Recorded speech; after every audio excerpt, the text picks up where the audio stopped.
সমগ্র সৃষ্টিগুলি আল্লাহকে সেজদা দেয়, সূর্য আল্লাহকে সেজদা দেয়, চাঁদ আল্লাহকে সেজদা দেয়।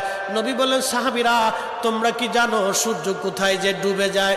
সাহাবীরা বলেন, আল্লাহু রাসূলু আলাম, আল্লাহ জানে এবং নবী ভালো জানে। আল্লাহ নবী বললেন, সাহাবীরা রে, সূর্য যেতে যেতে আরশে মুআল্লার নিচে যায় আল্লাহকে সেজদা দিয়া সুবহানা রাব্বিল আলা বলে সূর্য পড়তে থাকে, আর সুবহান রাব্বিল আলা বলে সূর্য তাসবিহ পড়তে থাকে, আর বলে, হে রব, আপনি যদি অনুমতি দেন পৃথিবীবাসীর জন্য আবার আলো নিয়ে ফিরে যাব, আর অনুমতি যদি না দেন আমি আপনার কুদরতি কদমে সেজদায় পড়ে পড়ে কাঁদতে থাকব। আল্লাহ নবী বললেন, সূর্য থেকে আমার রব অনুমতি দেওয়ার কারণে সকালবেলা তোমরা সূর্যের আলো পাও। কিয়ামতের পূর্ব সময় অনুমতি দেবে না, দেবে না, দেবে না, দেবে না। 6 মাস পার হয়ে যাবে, পৃথিবী অন্ধকারে নিমজ্জিত হয়ে যাবে, কান্নার রোল পড়ে যাবে, অন্ধকারে ছেয়ে যাবে সারা দুনিয়া। মানুষ বলবে, সূর্যের কি হলো? সে কি হারিয়ে গেছে? সূর্য কোথাও খুঁজে পাওয়া যাবে না, আলো পাওয়া যাবে না, অন্ধকারে সারা পৃথিবীতে কান্না বেড়ে যাবে। এবার রব বলবে, সূর্য উঠো। সূর্য পূর্ব দিক থেকে উঠার সময় পাবে না, পশ্চিম দিক থেকে উঠা শুরু হয়ে যাবে সূর্য। আল্লাহ নবী বললেন, তওবার দরজা বন্ধ হয়ে যাবে, আর ওই সময় দক্ষিণ দিক থেকে একটা বাতাস আসবে। সমস্ত ইমানদার সেই দিন মারা যাবে, কোনো ইমানদার আর থাকবে না, আল্লাহকে আল্লাহ বলে ডাক দেওয়ার মতো কেউ থাকবে না। আল্লাহ ইসরাফিলকে বলবেন, ইসরাফিল সিংহায় ফুঁক দাও।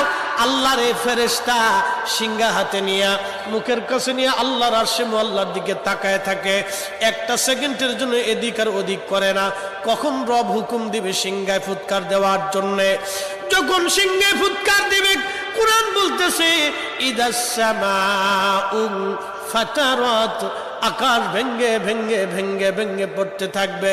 ওয়া ইদাল কাওয়াকিবু তাসারাত, সমগ্র নক্ষত্রগুলি ভেঙ্গে ভেঙ্গে ভেঙ্গে ভেঙ্গে পড়তে থাকবে।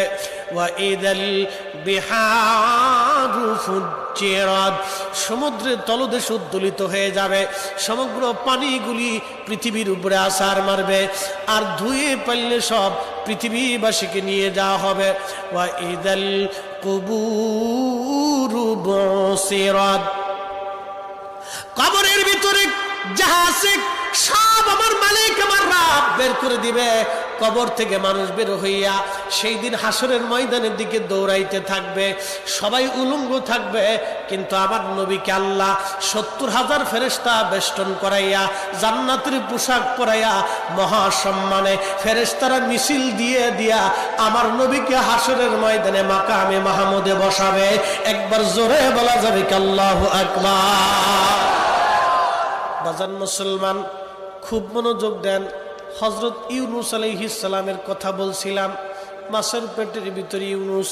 চিন্তা করলেন, মরে গেলাম না বেঁচে আছি? লাড়াচাড়া দিয়ে দেখলেন না বেঁচে আছি।